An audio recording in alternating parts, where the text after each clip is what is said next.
မင်္ဂလာပါရှင်စန္ဒာရေးလှူရှားသူတွေကဘာလဲဘယ်လဲသူတို့တွေကဘာကြောင့်ဒီအလုပ်တွေကိုလုပ်နေရတယ်လဲဆိုတာကိုကျမကသူမတို့ကိုမမြင်ဖြစ်ခဲ့ပါတယ်သူမတို့နဲ့မမြင်ကလေးမလုပ်ခင်မှာကျမတို့16ရက်တာလှူရှားမှုဆိုတာဘာကိုပြောတာလဲဆိုတာလေးကိုအနေငယ်ရှင်းပြချင်ပါတယ်နိုဝင်ဘာ25ရက်နေ့ကနေဒီဇင်ဘာ10ရက်နေ့ထိ16ရက်တာလှုပ်ရှားမှုအနေနဲ့ကျမတို့ဂျန်ဒါအခြေပြုအကြမ်းဖက်မှုပပျောက်ဖို့အတွက်လှုပ်ရှားတဲ့ movement ခုအနေနဲ့ကမ္ဘာတော်ဝန်းမှာကျင်းပပြုလုပ်နေတာပါဒီ16ရက်တာအတွင်းမှာနိုဝင်ဘာ25ရက်နေ့ကိုအမျိုးသမီးများအကြမ်းဖက်မှုပပျောက်ရေးနေ့ဖြစ်သတ်မှတ်ထားပါတယ်။29ရက်နေ့ကိုတော့အမျိုးသမီးလူအခွင့်အရေးကာကွယ်သူများနေ့ဆိုပြီးတော့သတ်မှတ်ထားပါတယ်။ဒီ16ရက်တာထဲမှာဒီဇင်ဘာ1ရက်နေ့တကမ္ဘာလုံးဆိုင်ရာ HIV Day ကိုလည်းထည့်သွင်းထားပါတယ်။ဘာလို့လဲဆိုတော့အလိုမတူအကြမ်းဖက်ခံရတဲ့သူတွေမှာအလိုမတူပါပဲလျက် HIV/AIDS ရောဂါဝေဒနာများကိုကူးစက်ခံနေရသူအများပြားရှိပါတယ်။ဒီဇင်ဘာ3ရက်နေ့တကမ္ဘာလုံးဆိုင်ရာမတန်ဆွမ်းနေ့ကိုလည်းထည့်သွင်းထားတာချင်းကတော့ကျမတို့အကြမ်းဖက်မှုရုပ်ပိုင်းဆိုင်ရာစိတ်ပိုင်းဆိုင်ရာလိင်ပိုင်းဆိုင်ရာအကြမ်းဖက်ခံရတဲ့သူတွေမှာမတန်ဆွမ်းဖြစ်သွားတဲ့လူအရေးအတွက်လည်းအများပြားရှိနေတဲ့အတွက်ဒီဇင်ဘာ3ရက်နေ့မတန်ဆွမ်းသူများနေ့ကိုလည်းဒီ16ရက်တာအတွင်းမှာထည့်သွင်းထားပါတယ်။ဒီဇင်ဘာ6ရက်နေ့ကတော့လူတော်တော်များများသိကြတဲ့ဖဲကျိုးဖြူလှုပ်ရှားမှုပေါ့နော်။ကနေဒါနိုင်ငံမှာ1989ခုနှစ်မှာအမျိုးသားတအုပ်ကအမျိုးသမီး14ဦးကိုအကြမ်းဖက်တပ်ဖြတ်ခဲ့တာဖြစ်ပါတယ်။ဒီဖြစ်ရပ်ကိုစန့်ကျင်တဲ့အနေနဲ့ဒီတည်ဆုံသွားတဲ့အမျိုးသမီးတွေကိုအောက်မေ့တရရတဲ့အထိမ့်မဲ့အနေနဲ့အမျိုးသားတွေကဥဆောင်ပြီးတော့အမျိုးသမီးတွေပေါ်အကြမ်းဖက်မှုပပျောက်ရေးမှုမှန်ကိုစတင်လှုံ့ဆော်ခဲ့တာဖြစ်ပါတယ်။ဒီအထိမ့်မဲ့နေ့ကိုဒီဇင်ဘာ6ရက်နေ့ဖြစ်သတ်မှတ်ထားပြီးတော့ကျမတို့ဒီ16ရက်တာအတွင်းမှာပါဝင်ပါတယ်။ဒီဇင်ဘာ10ရက်နေ့ကတော့အားလုံးသိကြတဲ့လူအခွင့်အရေးနေ့ပါ။ဒီ16ရက်တာအတွင်းမှာဒီရက်တွေကပါဝင်ပြီးသားဖြစ်ပါတယ်။ဒါကြောင့်နိုဝင်ဘာ25ရက်နေ့ကနေဒီဇင်ဘာ10ရက်နေ့16ရက်တာအတွင်းမှာဂျန်နာအခြေပြုအကြမ်းဖက်မှုပပျောက်ရေးရက်တပတ်ဖြစ်လှုပ်ရှားနေကြတာဖြစ်ပါတယ်။ UN Women မြန်မာရဲ့2025ခုနှစ် report အရ2024ခုနှစ်မှာအမျိုးသမီး9000ခန့်ဟာသူမတို့ရဲ့ရင်းနှီးတဲ့ဆက်ဆံရေးရှိသူတွေအိမ်အောင်ဘက်တွေမိသားစုဝင်တွေရဲ့တပ်ဖြတ်ခြင်းကိုခံခဲ့ရတယ်ဆိုတဲ့မှတ်တမ်းကိုလည်းတွေ့ရပါတယ်။ကမ္ဘာတဝန်းမှာအခုလိုမျိုးအကြမ်းဖက်တပ်ဖြတ်ခံရမှုတွေရှိနေစေမို့လို့ဒီရက်တပတ်တာကိုနှစ်စဉ်သတ်မှတ်ပြီးအမျိုးသမီးများအပေါ်အကြမ်းဖက်မှုပပျောက်ရေးကိုလှုံ့ဆော်နေကြတာပါ။ဂျန်ဒါလို့ပြောလိုက်ပြီဆိုရင်အမျိုးသမီးတွေလိင်စိတ်ခံယူမှုကွဲပြားသူတွေအပြင်အမျိုးသားတွေလည်းပါဝင်ပါတယ်။ဒီ movement တွေဒီလှုပ်ရှားမှုတွေကအမျိုးသမီးတွေအတွက်ပဲဥဆောင်ပြီးတော့ရည်ရွယ်တောင်းဆိုနေတာမဟုတ်ပါဘူး။စန္ဒာရေးလှုပ်ရှားသူတွေဟာအမျိုးသမီးတွေဖြစ်နေတာလိင်စိတ်ခံယူမှုကွဲပြားသူတွေဖြစ်နေတာကြောင့်တချို့ထင်ကြတာကငါတို့အမျိုးသားတွေအတွက်မပါဝင်ဘူးလို့ထင်မြင်ယူဆတတ်ကြပါတယ်။အမှန်ကတော့ feminist ဆိုတာအမျိုးသမီးတွေအပြင်ဒီဂျန်ဒါအားလုံးရဲ့ဂျန်ဒါဖြစ်တည်မှုပေါ်အခြေခံပြီးဖိနှိပ်မှုတွေကိုကျွန်တော်တို့တံပြန်ခြင်းနဲ့တော်လှန်ခြင်းနဲ့ကျွန်တော်တို့ဂျန်ဒါတော်လှန်ရေးပေါ့နော်ဂျန်ဒါတော်လှန်ရေးကဒီမျိုးတော်လှန်ရေးမှာတပါးတည်းပေါင်းပြီးဆောင်ရွက်နေကြတာဖြစ်တယ်။ထမိတ်အလံထူတာကစလို့ LGBT တွေနောက်အမျိုးသားတွေကိုလိင်ပိုင်းဆိုင်ရာစော်ကားမှုလို့လက်မခံဘူးအမျိုးသမီးတွေကိုလိင်ပိုင်းဆိုင်ရာစော်ကားနှောက်ယှက်မှုလို့လက်မခံဘူး LGBT တွေလိင်ပိုင်းဆိုင်ရာစော်ကားနှောက်ယှက်မှုလက်မခံဘူးဆိုတာကျွန်တော်တို့အားလုံးသွေးရတသားတွေလိုချင်ကြတဲ့လုံခြုံပြီးတော့တန်းလူညီမျှတဲ့ငြိမ်းချမ်းတဲ့အနာဂတ်ဆိုတာဒီကစရမှာဖြစ်တယ်ဆိုတော့ဒါကအရန်ကိုတော်လင်းမှာအခြေခံစိတ်ဓာတ်ဖြစ်တယ်ဒီစိတ်ဓာတ်ကကျမတို့အားလုံးဒီပါမှာရှိကြတယ်သို့တော့နာမည်မတက်နိုင်ကြဘူးဘာလဲဆိုတော့မတက်နိုင်ကြဘူးဆိုတော့မတရားမှုတွေအကြမ်းဖက်မှုတွေနောက်ဒီခွဲခြားဆက်ဆံမှုတွေနှိမ်ချမှုတွေဒါတွေကိုစန့်ကျင်နေဆိုရင်ဂျန်နာတော်လင်းမှာပါဝင်နေတဲ့သူကိုပြောလို့ရတယ်ဒီလိုခွဲခြားဆက်ဆံမှုဟာတပြေးညီလူသားတိုင်းမကြုံတွေ့သင့်ဘူးလို့ယူဆရဲဆိုအဲ့ဒါ feminist ဖြစ်ပါတယ်feminist လို့ခံယူပြီးတော့အမျိုးသမီးအရေးတွေကိုဥတည်ပြီး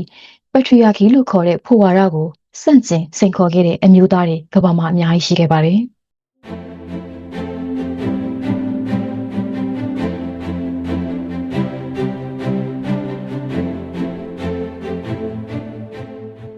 ဥပမာထင်ရှားဆုံးကိုပြောရမယ်ဆိုရင်ဖဲကျိုးဖြူလှုပ်ရှားမှုလို့အလုံးသိကြတဲ့ဒီလှုပ်ရှားမှုဟာ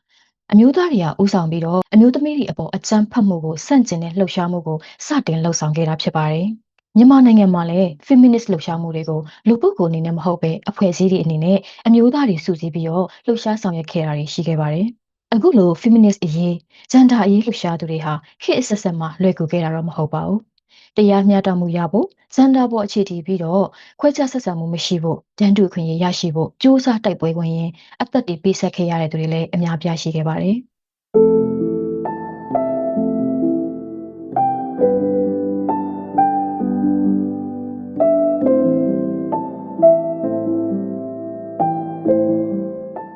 ဒါပေမဲ့ကျမတို့ရပ်တန့်လိုက်လို့မရပါဘူးဆက်လက်တိုက်ပွဲဝင်ရအောင်ပါဆက်လက်ပြီးလဲတိုက်ပွဲဝင်နေကြဆဲပါကျမမင်းမြန်ပစ်ခဲ့တဲ့သူမတို့ကတော့ဘလို့စိန်ခေါ်မှုတွေချင်းချောက်မှုတွေကြုံနေရလဲဆိုတာအထူးသဖြင့်ပေါ့နော်အမျိုးသမီးတွေမတရားခံနေရတဲ့ကိစ္စတွေကိုinvestigate လုပ်တယ်ပေါ့နော်စုံစမ်းဖော်ထုတ်တဲ့အရေးတွေလည်းကျမလှုပ်ဆောင်ခဲ့တယ်ပေါ့နော်အဲ့ဒီလိုလှုပ်ဆောင်လာပြီးတဲ့နောက်မှာကျမတို့ဒီလူအဖွဲ့အစည်းက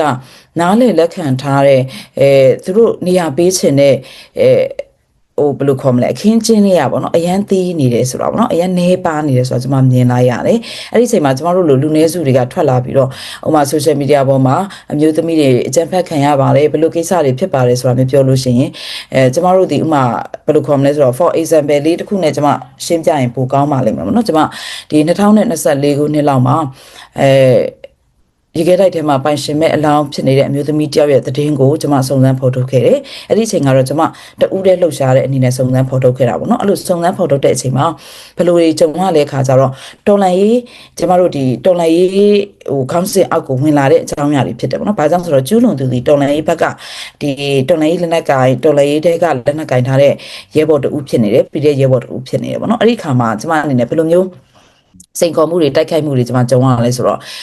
့သူဒီအမျိုးသမီးရေးကိုလုပ်နေတာအမျိုးသမီးတယောက်ရဲ့နစ်နာမှုတွေဖော်ထုတ်နေတာလို့မြင်တဲ့အမြင်ထက်ကိုသူဒီတော်လည်းရေးကိုပုံဖြတ်နေတဲ့အမျိုးသမီးဖြစ်တယ်ပေါ့နော်မျိုးစုံကျွန်မတိုက်ခိုက်ခံရတယ် online ကို offline ကိုပေါ့နော်အဲ့ဒီခါမှာကျွန်မတို့တော့အကြီးမားဆုံးစိန်ခေါ်မှုနဲ့အကြီးမားဆုံးကြုံခဲ့ရတဲ့အခြေအနေပေါ့နော်အဲ့ဒီအချိန်မှာကျွန်မဒီဒီဇိုင်းမက်နဲ့ကျွန်မလိုချင်တဲ့အရာတွေတရားမျှတမှုကျွန်မလိုချင်တဲ့အရာတွေဒီအမျိုးသမီးရဲ့ပိုင်ရှင်မဲ့အလောင်းဖြစ်နေတဲ့ဥစ္စာကိုကောင်းမွန်စွာသကြိုနိုင်ကြီးပေါ့နော်ကျွန်မအဲ့ဒါကိုပဲ focus ထားပြီးကျွန်မအလုပ်လုပ်တယ်အလုပ်လုပ်တဲ့အချိန်မှာမျိုးစုံသောတိုက်ခိုက်မှုတွေမျိုးစုံသောကျမရဲ့ background တွေပေါ့နော်ကျမဒီကျမရဲ့ဖခင်ဒီစစ်သားတယောက်ဖြစ်ခဲ့တယ်ဒါပေမဲ့ဖခင်ကွယ်လွန်ခဲ့တာ9နှစ်ရှိပြီဒါပေမဲ့လို့ဒီကျမရဲ့ background မှာတခြားသောတူရစရာမရှိတဲ့အခါမျိုးမှာကျမဒီစစ်သားသားသမီးဖြစ်နေလို့တော်လေးကိုပုံသက်ချင်တာတွေဟာမဲ့ကျမရဲ့တော်လေးရက်တီချင်းနဲ့ဒီဘက်မှာတော်လေးစခဲ့တဲ့နေ့ကလေးကနေပြီးဒီနေ့ထိပါဝင်နေတဲ့ကျမရဲ့လှုပ်ဆောင်မှုတွေကိုမမြင်ကြတော့ဘဲနဲ့ပေါ့နော်ဒီလိုမျိုးဆွဲချတဲ့ဟာတွေတိုက်ခိုက်တဲ့ဟာတွေကျွန်မအများကြီးကြုံခဲ့ဘူးလေဒါပေမဲ့ကျွန်မဒီလောက်ရက်ကိုပဲကျွန်မလောက်ရက်ကိုမှန်အောင်လုပ်တယ်ကျန်တဲ့တိုက်ခိုက်မှုတွေအကုန်လုံးကိုကျွန်မလက်လို့ရှုပြီးတော့ကျွန်မလိုချင်တဲ့တရားမျှတမှုနဲ့ဒီအမျိုးသမီးရဲ့ဒီပိုင်ရှင်မဲ့အလောင်းဖြစ်နေတဲ့ဥစ္စာကိုကျွန်မကောင်းမွန်စွာတကြုံနိုင်ရုံပဲကျွန်မဥတီပြီးတော့လှုပ်ဆောင်ခဲ့တယ်justice ကိုရအောင်ကျွန်မဖော်ဆောင်ခဲ့တယ်ပေါ့နော်အဲ့တော့အကျူးလွန်သူကိုလည်းကျွန်မဖန်ဆီးနိုင်တယ်ထိုင်ရဲ့လက်ကိုအပ်နိုင်တယ်ပြီးတဲ့အခါကျတော့ဒီပိုင်ရှင်မဲ့လောင်းဖြစ်နေတဲ့ညီမလေးကိုလည်းသူ့ရဲ့ရေခဲတိုက်ထဲကနေပြီးတော့ကျွန်မသွားထုတ်တယ်ထုတ်ပြီးတဲ့အခါကျတော့ကောင်းမွန်စွာသကြိုနိုင်တယ်ပေါ့နော်ဒါတွေအထိကျွန်မလှုပ်ဆောင်နိုင်ခဲ့တယ်ပေါ့နော်အဲ့လိုမျိုးလှုပ်ဆောင်ခဲ့တဲ့အတွက်ဘယ်လိုတိုက်ခိုက်မှုတွေပဲရှိပါစေပေါ့နော်ကျွန်မလိုရာလမ်းကိုရအောင်သွားနိုင်ခဲ့တဲ့အတွက်ပေါ့ဒီတိုက်ခိုက်မှုတွေကတော့ဘယ်လိုခေါ်မလဲဆိုတော့အခုတတိလည်းရှိနေသေးပဲပေါ့နော်ဒါပေမဲ့ကျွန်တော်တို့ပို့ပြီးတော့ခေါင်းမာရတယ်ပေါ့နော်အမျိုးသမီးတွေအနေနဲ့တခုကျွန်တော်တို့လုပ်တဲ့အခါမှာပို့ပြီးတော့ကျွန်တော်တို့စိတ်အားထက်သန်မှုရှိရတယ်ပို့ပြီးတော့ပြင်ပန်းဆင်းရဲခံရတယ်ဆိုတာရဲ့ပြရုပ်တွေပေါ့နော်ဒါတွေကအကောင်းဆုံးနမူနာတွေဖြစ်မှာပါပေါ့နော်အဲ့တော့လက်ရှိချိန်ထိလဲကျွန်မဒီမျိုးစုံသောချိန်ချောက်ခံရတယ်မျိုးစုံခွဲခြားဆက်ဆံခြင်းတွေလည်းခံရတယ်ပေါ့နော်ခွဲခြားဆက်ဆံခံရတယ်ဆိုတာတော့ဘယ်လိုမျိုးလဲဆိုတော့ကျမနဲ့ငယ်ပေါင်းကြီးပေါ့အရင်တုန်းကပေါင်းသင်းနေတဲ့လူတွေပင်နေဟာသူကတော့ပြဿနာတွေအများကြီးကိုကင်တွဲနေတယ်ပေါ့နော်သူနဲ့ပေါင်းသင်းရင်တော့ငါတို့ပါအညှိုးခံရနိုင်တယ်ဆိုတဲ့ပုံစံနဲ့ကျမကမပေါင်းသင်းကြဘူးစကားမပြောကြတော့ဘူးပြီးတဲ့အခါမှာဖဲ့ကျင်ကြတယ်ပေါ့နော်တခုခုသူတို့တွေးဆုံစရာရှိတယ်ပြောစရာရှိတယ်ဆိုတော့ကျမကိုဖဲ့ကျင်ထားတဲ့ဟာတွေပေါ့ဒါတွေကိုလည်းကျမအများကြီးခံရတယ်social media ပေါ်မှာပေါင်းသင်းဆက်ဆံခြင်းမလုပ်တဲ့အပြင်ကိုအပြင်မှာပါဖဲ့ကျင်ခြင်းတွေအများကြီးခံရတယ်ကျမအနေနဲ့စိန်ခေါ်မှုတွေအတွက်ကိုလည်းကျမဒီနေရာအတီတကျမရှိပဲပြောင်းရွှေ့ပြီးတော့နေရတယ်ကျမဒီတာသမီတွေရှိတဲ့အတွက်သူတို့လုံခြုံရေးအတွက်ကောကျမလုံခြုံရေးအတွက်ကောအမြဲတမ်းပေါ့နော်တနေရာပြီးတနေရာရွှေ့ပြီးတော့နေရတယ်အဲ့ဒီအပြင်ကိုဒီကျမတို့ခုနပြောတဲ့ခွဲခြားဆက်ဆံမှုတွေလည်းကျမခံရတယ်ပေါ့နော်အဲ့တော့ခြုံငုံပြီးပြောရမယ်ဆိုရင်တော့အများကြီးဒီနေ့ချိန်ထိကိုအများကြီးရင်ဆိုင်နေရပါတယ်အဲ့တော့ပြီးသွားတဲ့ကိစ္စပင်လင်မဲ့ကျမဒီညညှို့ဖွဲ့ခြင်းကိုခံရတဲ့အတွက်အများနဲ့နောက်ကျောမလုံတဲ့ခံစားချက်နဲ့ရှင်သန်နေထိုင်ရပါတယ်ဒီ online တွေပေါ်မှာဆိုရင်ကျမတို့အမျိုးသမီးလှုပ်ရှားသူပဲဖြစ်ဖြစ် gender ကြီးလှုပ်ရှားမှုသူပဲဖြစ်ဖြစ်ပေါ့နော်တိုက်ခိုက်ခံရတဲ့အကြောင်းအရာတွေအများကြီးရှိတယ်ကျမမမရ2013ပတ်ဝန်းကျင်ကျမတို့ဒီလူခွင့်ရေးနဲ့လူငယ်ရေးရာတွေပြောတဲ့အချိန်မှာအမျိုးသမီးငယ်တယောက်ကနိုင်ငံရေးလုပ်ငန်းတွေမှာဝင်ရောက်ပါဝင်နေဆိုကြတဲ့ကတိုက်ခိုက်เสียအကြောင်းကြီးဖြစ်သွားခဲ့ပါပြီကိုဘာပြောလဲဘာမပြောလဲဆိုတာကနောက်မှအမျိုးသမီးငယ်တယောက်ကအဲ့တော့ဆိုကျမအသက်ဒါ20ဝန်းကျင်မှာနိုင်ငံရေးသမား အထူးသဖြင့်စစ်တပ်ပေါ့နော်စစ်တပ်ကကျူးလွန်မှုတွေကိုစတင်ထုတ်ပေါ်ပြောဆိုနေတဲ့အချိန်မှာဒါအာဏာပါဝါရှိတဲ့သူတွေကိုစန့်ကျင်ရဲတဲ့ challenge လုပ်ရတဲ့လူငယ်တယောက်အမျိုးသမီးတယောက်ဆိုတာကသူတို့အတွက်အရန်ကိုကြောက်စရာကောင်းပါတယ်ဆိုတော့ဒီကာလမှာထိခိုက်မှုတွေonline ပေါ်ကနေတက်ခတ်မှုတွေစတင်ကြုံတွေ့ခဲ့ရတယ်လို့ပြောလို့ရတယ်ပေါ့နော်ဒီလိုကြုံတွေ့ခဲ့ရတဲ့အခါမှာသွားပြီးတတိထားမိရပါလဲဆိုရင်ဘလောက်ပဲထိခိုက်မှုတွေဖြစ်နေပါစေသူတို့အဓိကရည်ရွယ်ချက်ကဒီလူတယောက်အမျိုးသမီးတယောက်လူငယ်တယောက်တက်ကြွလှုပ်ရှားမှုလှုပ်လာတဲ့လူတယောက်ပျောက်ကွယ်သွားစေချင်တဲ့ရည်ရွယ်ချက်ကိုသွားမြင်ရတယ်ထပ်မပြောရဲတော့အောင်ထပ်ပြီးမပါဝင်ရဲတော့အောင်ဖိထားတာပေါ့ထို့သဖြင့်လူငယ်နောက်မျိုးဆက်တွေတက်လာမှာအရင်ကြောက်တယ်ကျမအဲ့ရည်ရွယ်ချက်ကိုမြင်တဲ့အခါမှာဒီကျမတို့တိုက်ခိုက်မှုလို့ကျမမို့လို့တိုက်ခိုက်တယ်လို့မမြင်တော့ဒါကကျမတို့လိုမျိုးဆက်တွေအားလုံးဘယ်သူမှဆိုကြုံရမယ်ဆိုတော့တွားမြင်လာတဲ့အခါမှာကျမတို့ဒါကြောက်စရာလန့်စရာလို့မမြင်တော့ဘဲနဲ့အတူတကွငါတို့ရင်ဆိုင်ရမယ်ကျမကြုံနေရတဲ့ဖြစ်ရတယ်နောက်လူတွေမကြုံရအောင်ဘယ်လိုလုပ်မလဲဆိုတဲ့စဉ်းစားချက်နောက်လူတွေဒီလိုကြုံရရင်လည်းအားပေးမြင့်တင်သွားမယ်အတူတကွရင်ဆိုင်သွားမယ်ရက်တည်သွားမယ်ဆိုတဲ့စဉ်းစားချက်ပဲဖြစ်သွားတယ်ပေါ့နော်အဲ့ရတစ်ဆင့်ဆိုရင်တော